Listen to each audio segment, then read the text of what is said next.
Boa noite, pessoal. Então, essa videoaula nós falaremos sobre o LR, que é um gerador de autômatos do tipo LR, certo? Então, ele é capaz de gerar autômatos LR0, LR1 e LA-LR1. Então, nós vamos começar agora com essa videoaula. Para começar a falar sobre o LR, a gente tem que primeiro abordar um pouco a motivação, certo? Então, na disciplina de compiladores, a gente tem ali, nessa parte de análise sintática ascendente, uma série de listas de exercícios que incluem exercícios para a construção de autômatos, certo? Então, aparece lá uma gramática e aí o enunciado pede, construa o autômato LR0, construa a tabela LR0. Então, são bastante frequentes as demandas para a resolução desses exercícios por parte dos alunos, certo? E como a gente tem algoritmos para se construir esses autômatos, faz bastante sentido, na realidade, a gente construir um programa de computador, que no caso aqui é o LR, esse projeto LR, para que ele faça a resolução dos exercícios de maneira automática, certo? Então, a ideia é tentar, pelo menos nessa parte de análise sintática, automatizar a correção dos exercícios, né? Então, ele funciona só para algoritmos ascendentes, né? Por isso que é o LR aqui.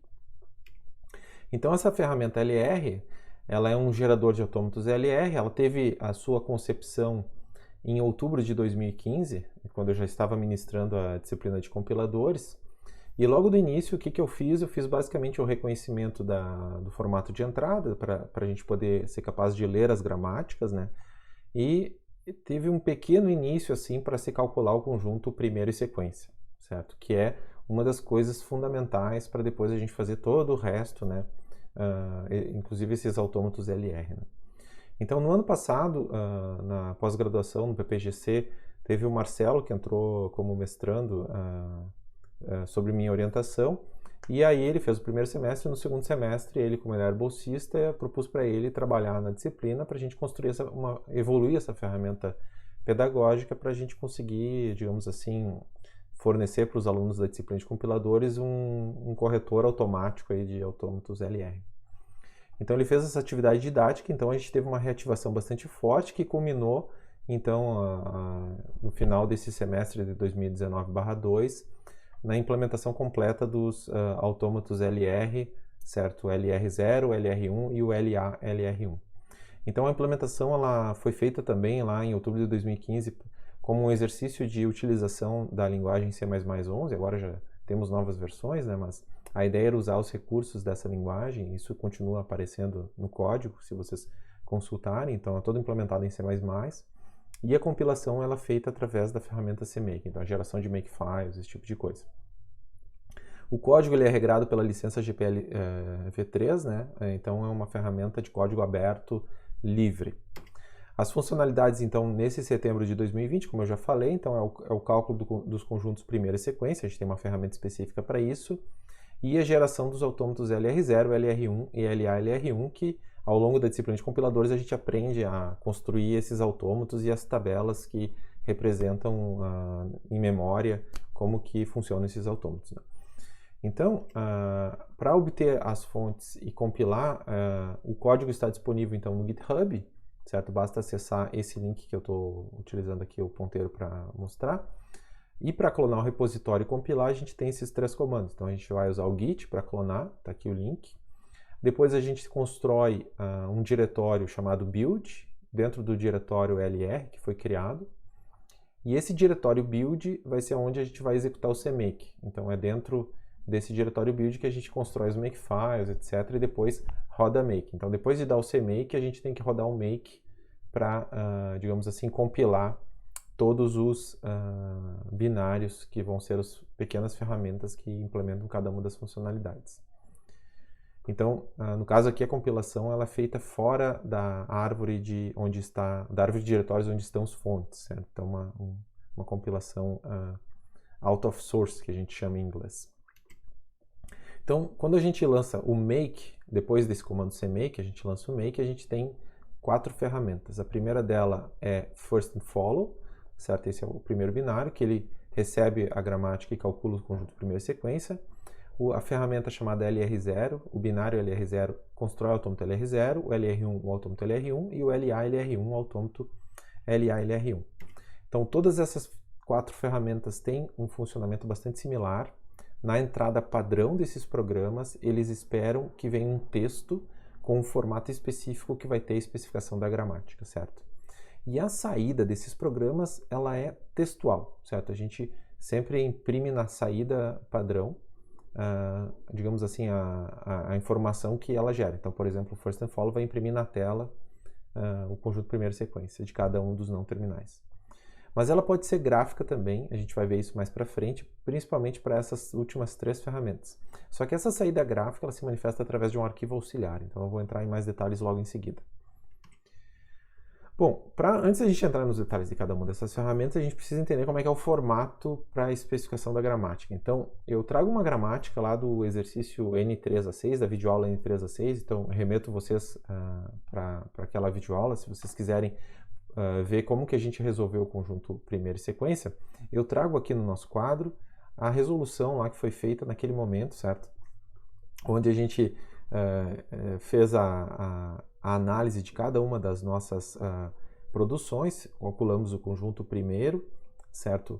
Fazendo anotações, e depois nós tivemos o conjunto, nessa tabela, o conjunto primeiro e o conjunto sequência para cada um dos não terminais, né? Então essa aqui foi a resposta lá daquela elaboração da videoaula N3A6. Então, voltando agora para os slides, como que essa gramática vai ficar codificada no formato esperado pelas ferramentas do projeto LR, né? Então percebam bem que nós temos aqui produções que levam para vazio, né? Esse X aqui ele pode se tornar vazio por causa que nós temos o epsilon aqui na produção. Então, quando a gente for transformar isso aqui no formato da gramática, percebam bem, tem uma série de detalhamentos aqui textuais que eu deixo no registro do PDF aqui para vocês consultarem depois. Eu vou só rapidamente passar por alguns deles que eu considero importantes. Então, a flecha que a gente utiliza aqui nos nossos slides, ela é representada pelo igual e o maior, igual maior, certo? Para representar visualmente uma flecha. Cada produção ela tem que terminar por ponto e vírgula, e a gente pode usar alternativas, da mesma forma como a gente usa aqui na nossa versão slide, certo? A gente pode usar a barra vertical para indicar alternativas. Quando a gente quer representar o vazio, a gente deixa o corpo vazio, como é o caso desse que eu acabei de selecionar aqui na nossa entrada. Então aqui a gente tem o X que leva para AXB, conforme nós temos aqui, e o X que leva para o vazio. O vazio eu não coloco nada.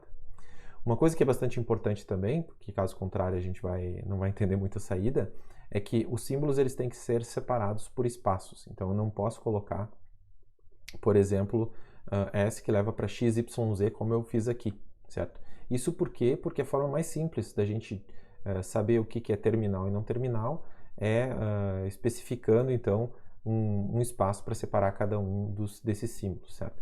Se eu colocar sem os espaços, ele vai considerar que XYZ, nesse exemplo aqui, vai ser só um token só. Então, ele vai ser só um símbolo.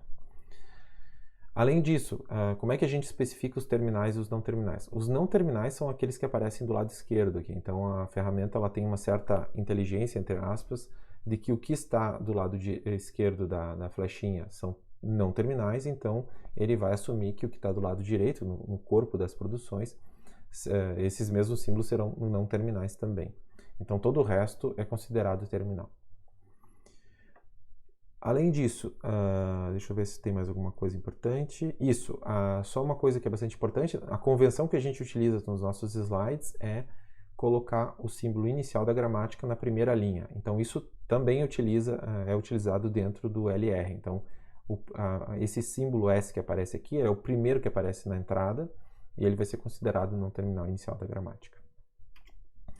Bom, o front-end das ferramentas LR, que é quem reconhece esse formato aí, e é um front-end implementado com o Bison, certo? Então, eu recomendo até vocês darem uma olhada lá no código para ver como é que foi construída a gramática que reconhece essas entradas, que são gramáticas também, né?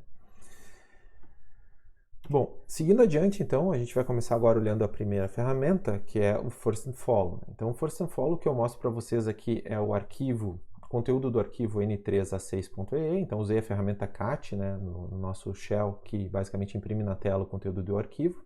Então nós vemos aqui que eu estou usando o exemplo que apareceu aqui nesse slide anterior, né?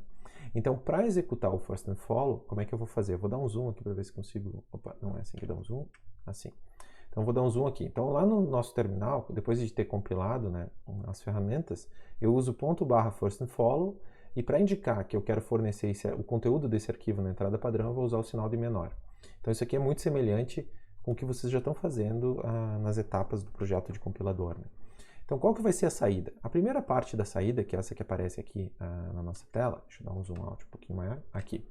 A primeira parte da saída vai ser o que ele reconheceu. Ele vai informar, né, para nós a gramática com 7 regras e 10 símbolos, sendo 4 não terminais. Então, isso aqui é para informar para o usuário assim, qual que foi a compreensão do arquivo pela ferramenta, né? Tem uma coisa que agora que eu percebi aqui nos slides, é que está faltando a flechinha aqui.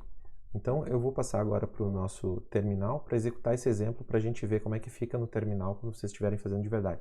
Porque aqui eu executei e copiei aqui de uma forma e na hora de fazer o export para o PDF ele não codificou a flechinha. Então, eu vou passar agora para o terminal. Então, como vocês podem ver, então, eu vou executar o first and follow e vou usar como entrada o n3a6.e. Aí vocês vão perguntar, pô, mas essa extensão aqui, por que que é...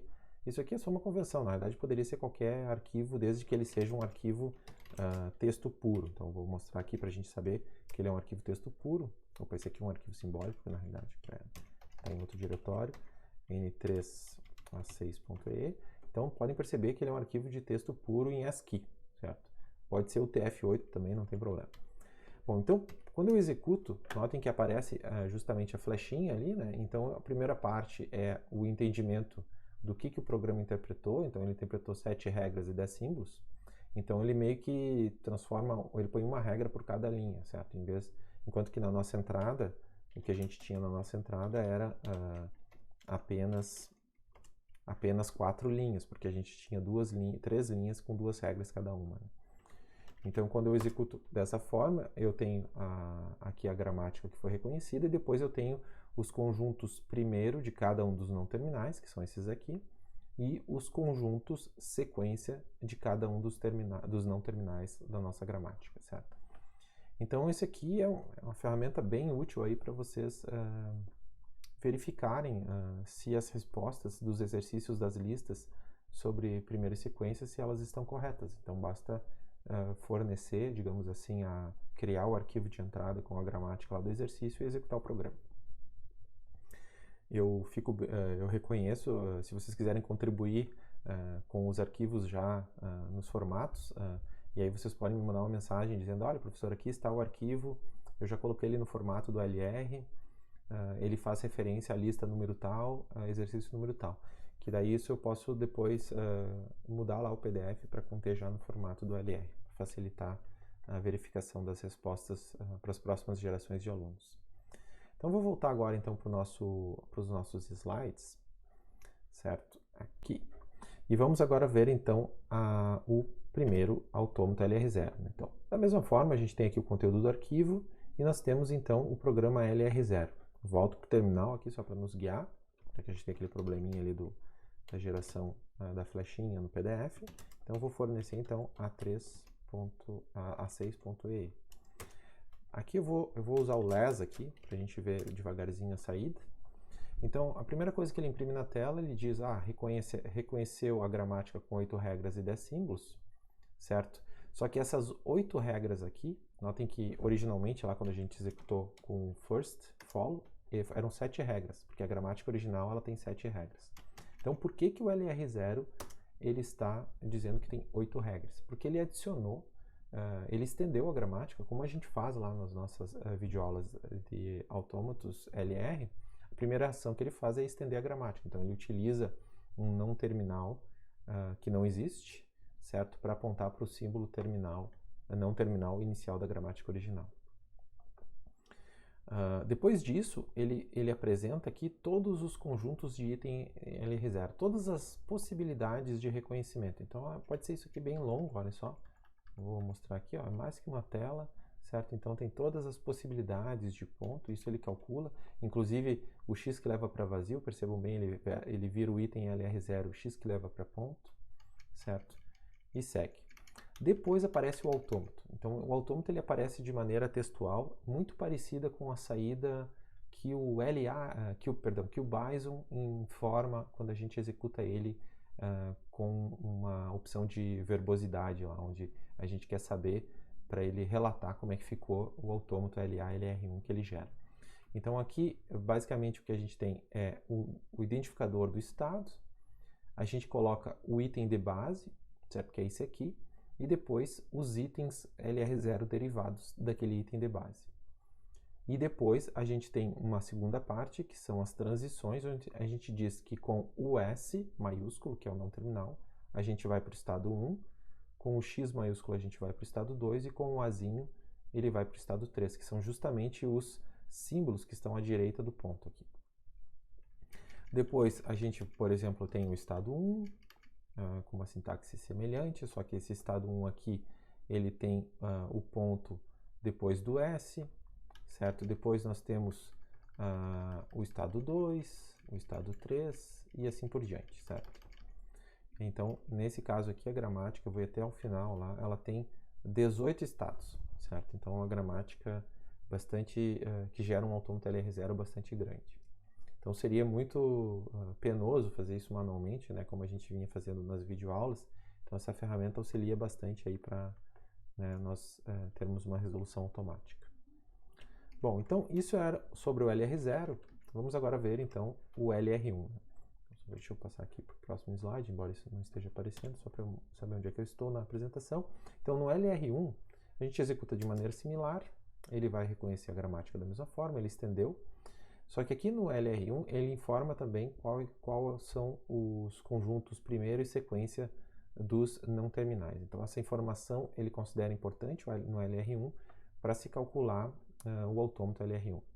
Depois, ele imprime aqui quais são os conjuntos de itens LR1, e percebam bem que a gente tem o item LR0, depois uma vírgula, e depois o token de look ahead, que no caso aqui é o dólar, e aí ele vai informando todas as possibilidades de reconhecimento que ele encontra, certo? Isso é bastante longo, e lá no final, vou avançar aqui, aí aparece o autômato. Então, o autômato LR1, a gente tem no estado 0 o S' que leva para ponto S, com o dólar, e aí depois nós temos os diferentes itens derivados a partir desse item de base, né, utilizando o fechamento vazio. Com as transições, a gente tem no estado 1 o estado de aceitação, o estado número 2, eu já reconheci o X, e aí o fechamento em cima do Y, e assim por diante. Certo? Então temos todas aí as diferentes etapas, então só por curiosidade, eu vou ir lá bem para o final. Para essa mesma gramática, enquanto o LR0 gerava um autômato com 18 estados, aqui nós temos 43 estados. Na realidade, são 44 estados aqui, porque a gente começou no estado 0, né? Eles são numerados sequencialmente.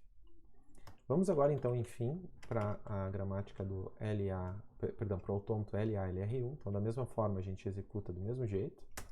Então, a gente vai ter o reconhecimento da gramática, o conjunto primeira e sequência, e depois os conjuntos de itens LA e LR1, certo? Então, nós temos todas as possibilidades aqui, até o final. Em todos os casos que apareceram aqui, a gente teve somente um look ahead nessa segunda parte, embora a gente possa ter mais de um token de look ahead, né, em LA e LR1, como é o exemplo aqui que aparece nesse caso. Então, um item LA e LR1, vocês lembram bem, né, ele tem... para aqueles que já viram as aulas sobre a parte do algoritmo LA-LR1, né? Por isso que eu digo que vocês lembram bem. Aqueles que não viram, não tem problema, mas a gente vai ver isso em seguida nas próximas videoaulas, certo? Então, nós temos aqui, então, um item identificado como um item LA-LR1. Então, a gente tem a parte do item LR0, que é idêntica às anteriores, mas a parte do que vem depois da vírgula, a gente tem um conjunto de tokens, certo? Bom, então esse conjunto, essa máquina de estados aqui, ela tem o mesmo tamanho que o autômato LR0, porque o autômato LA-LR1 ele é feito sobre o autômato LR0, só que adicionando os tokens de look ahead. podemos ter até situações com 3 tokens depois aqui da vírgula aqui, né, no nosso item LA-LR1.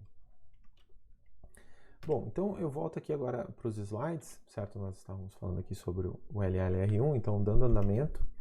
Uma coisa que falta, na realidade, nessas saídas textuais, que é muito penoso a gente olhar textualmente a saída, né? Então, o projeto LR, ele se propôs também a fazer uma saída gráfica, né?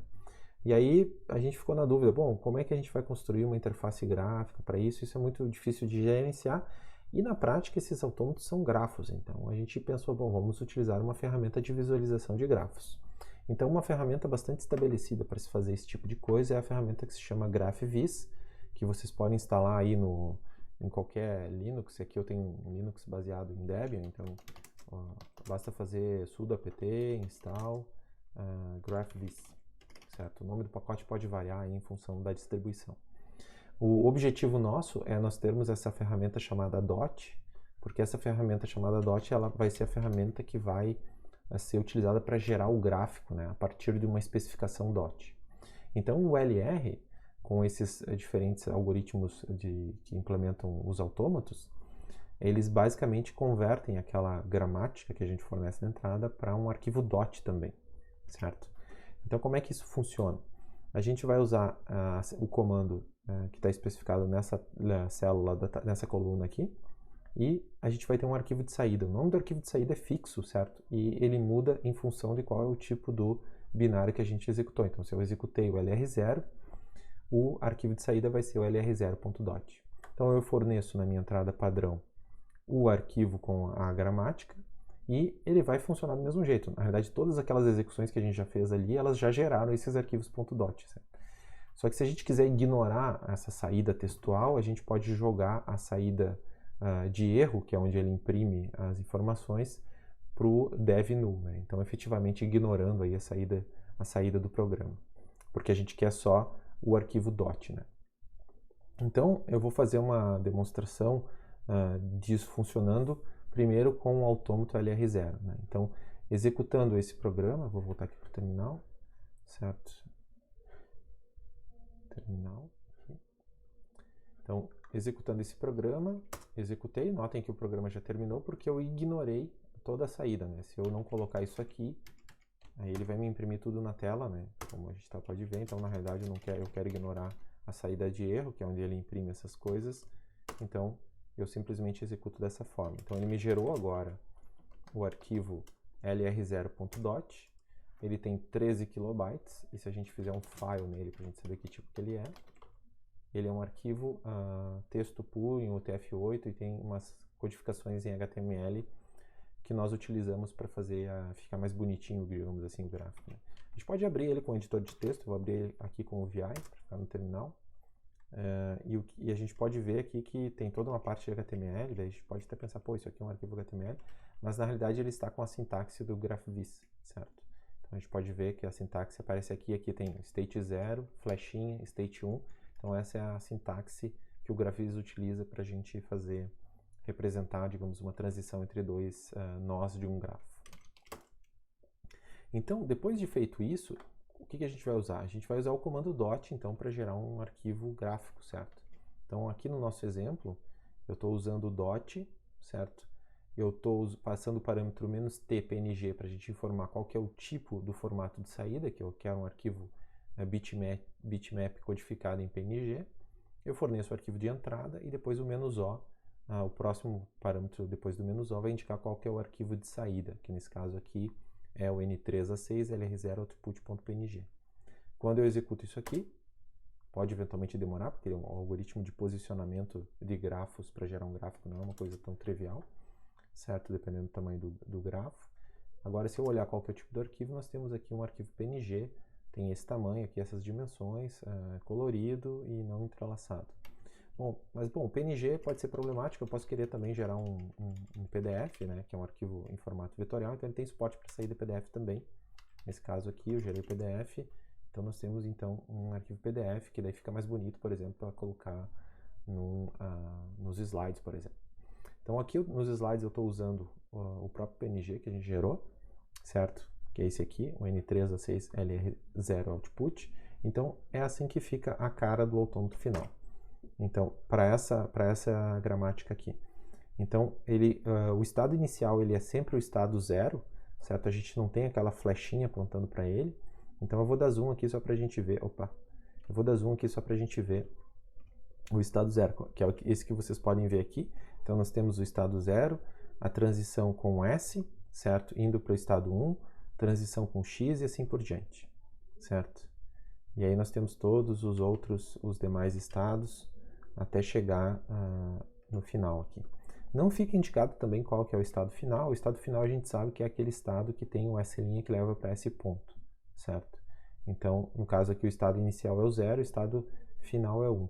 Eu creio que, se eu me recordo bem, o estado inicial é sempre o 0, o estado final é sempre 1. E os outros são numerados conforme a gente for elaborando. Agora, olhando, eu já tinha percebido lá na nossa saída textual, eu vou dar zoom aqui porque eu acredito que tem um problema aqui, vou falar com o Marcelo, que é como que veio parar esse S que leva para x.xyz, porque aqui, se esse aqui é o item de base, né, a gente não tem nada depois do ponto, então não faz sentido fazer o fechamento. Então eu vou conversar com ele aqui, porque eu creio que esse estado 1 não tem esses últimos 3 itens aqui. Mas eu talvez esteja enganado, não sei. Então eu vou conversar com ele lá e eu retorno depois para vocês. Bom, então esse é o caso do autômato LR0. Eu vou mostrar agora o LR1, que é muito maior, certo? O funcionamento é idêntico, só que a gente tem que usar o arquivo lr1.dot. Está aqui o autômato do LR1 com seus, vamos olhar lá, dando zoom, com os seus 44 estados, né? Porque a gente começou em 0. Então, notem que já é um autômato bem maior, né? Ele tem bem mais estados, né? E o estado inicial, a gente pode ver aqui, eu vou dar zoom nessa parte aqui. Então, a gente pode ver aqui que o estado final está bem marcado. Aqui não teve aquele probleminha que apareceu ali no LR0, certo? Então, o estado final é o que tem o S' que leva para esse ponto, porque é a nossa regra estendida, né? E acontece somente com dólar. Bom, então vou dar um zoom out aqui para a gente ver. E aí agora, por fim, o autômato LALR1, certo? Que a gente executa da mesma forma, só que o arquivo dot é o LALR1.dot. Como é que fica o grafo? Ele fica idêntico, ele tem a mesma quantidade de estados que o LR0. A diferença é que o LALR1 ele tem tokens de lookahead, né? E ele pode ter mais de um token de lookahead. Então, se a gente der um zoom aqui e dar uma olhada geral, a gente pode perceber que essa gramática aqui não aparece nenhum token de lookahead depois da vírgula, que só tem sempre um, certo? Então, vou fazer uma comparação rápida aqui, vou ir para o terminal, vou fazer uma demonstração aqui rápida para comparar. Então, vou executar o LALR1 dessa forma e vou lá para o final. Eu acho que tem até uma situação interessante. Vamos olhar o estado 17 aqui, só para explicar bem a saída. Então, na saída textual do estado 17, a gente tem um item completo, como a gente pode ver aqui, e nós temos os tokens do lookahead $, C e D, certo? Então, agora a gente volta aqui para os slides, vamos encontrar o estado 17. Está aqui ele, ó. Então, a solução adotada para a gente fazer o gráfico aqui foi replicar várias vezes a mesma regra e botar $, C e D. Nas videoaulas sobre o LALR1 e o LR1, que também tem a mesma questão, mas especialmente aqui no LALR1, a gente replica em 3 linhas, mas lá nas videoaulas vocês vão ver que a gente tem só um item LR0 aqui, dessa forma, e depois a gente tem $, C e D na mesma linha. Mas aqui acho que para simplificar a geração do gráfico foi optado por fazer dessa forma aqui. Mas isso aqui é equivalente ao que a gente viu aqui no terminal, no estado 17, esse aqui. Bom, então voltando agora para os slides, se encaminhando para o fim, eu queria só terminar essa videoaula sobre o LR com um estudo de caso, certo? E esse estudo de caso aqui é um estudo de caso que aparece na videoaula N6A6, que é sobre o LALR1. Então, lá nessa videoaula a gente apresenta essa gramática, certo? E aí a gente pergunta se essa gramática ela é uma gramática do tipo LALR1. Né? Então, para responder isso, a gente pode usar essa ferramenta, certo? A gente executa aqui LALR1 com o arquivo onde contém essa gramática no formato LR e aí lança o gráfico, né? Então, o gráfico ele aparece aqui e nós temos aqui toda digamos assim, o autômato LA-LR1. Então, tá tudo bem, certo? E lá naquela videoaula, se vocês derem uma olhada lá, vocês vão ver que é nesse estado do meio aqui onde a gente tem o problema. Por quê? Porque se eu me permitir dar um zoom, a gente tem a produção E que leva para E ponto, certo? Só que esse E ele pode são todos itens completos que indicam que indicam redução. Então, esse E ele pode ser reduzido para um E maiúsculo ou para um F maiúsculo. Então, vamos pegar como exemplo esse aqui, ó. Nesse caso aqui, eu devo reduzir esse Ezinho para o Ezão com um C na entrada. E o problema do conflito que faz com que essa gramática não seja LA-LR1 é o fato da gente também ter esse Ezinho que reduz também para um outro não terminal, que é o caso aqui é o F, mas com o mesmo Czinho no token de look ahead, certo? Então, é esse estado aqui, ele, digamos assim, ele configura o fato dessa gramática não ser LA-LR1. Então, assim, a ferramenta LR hoje, ela não é capaz de dizer, ela não responde a pergunta, certo? Ela não responde essa pergunta que eu estou selecionando. Então, cabe ao usuário que está usando a ferramenta analisar os estados do nosso autômato e, dado digamos assim, os requisitos LA-LR1, saber se ali tem um conflito ou não, certo? Mas o autômato ele consegue construir de qualquer jeito, mas esse autômato ele não consegue digamos assim, funcionar em LA-LR1. Embora o autômato ele possa ser construído, né? Bom, o segundo estudo de caso é perguntar se essa mesma gramática ela é uma gramática LR1, certo? Então a gente faz aqui a execução com LR1, etc. e gera o grafo, certo? Gera o gráfico do grafo desse autômato. E aqui a gente pode perceber que aquele estado 6 agora ele virou dois estados. A gente tem o estado 6 aqui e o estado 9, e que em LA e LR1 eles estão juntos, certo? E aqui eles estão separados. Então, pelo fato deles estarem separados, a gente chega à conclusão que aqui a gente teria um conflito reduz-reduz, mas perceba que a gente está reduzindo com tokens de look ahead diferentes aqui, e como são estados diferentes, isso funciona. Então, essa gramática ela é uma gramática LR1. Então, de novo, cabe ao usuário, olhando para o autômato, decidir isso, certo? Bom, para fechar então essa videoaula, eu queria só deixar alguns comentários finais. Eu não preparei um slide específico sobre isso, até vou voltar aqui para o slide inicial para fazer esse fechamento. É o seguinte, então, o LR hoje ele é uma ferramenta em constante construção, ela não está livre de bugs, então a gente já viu ali que talvez tenha um bugzinho ali. Então, quem quiser colaborar, fica à vontade para olhar o código-fonte, fazer pull requests, certo? E nos auxiliar a evoluir essa ferramenta, que ela é bastante útil na disciplina de compiladores, né? Tem um outro aspecto importante que eu gostaria de falar, é que uma funcionalidade que está faltando ainda nesse projeto é a geração da tabela, né?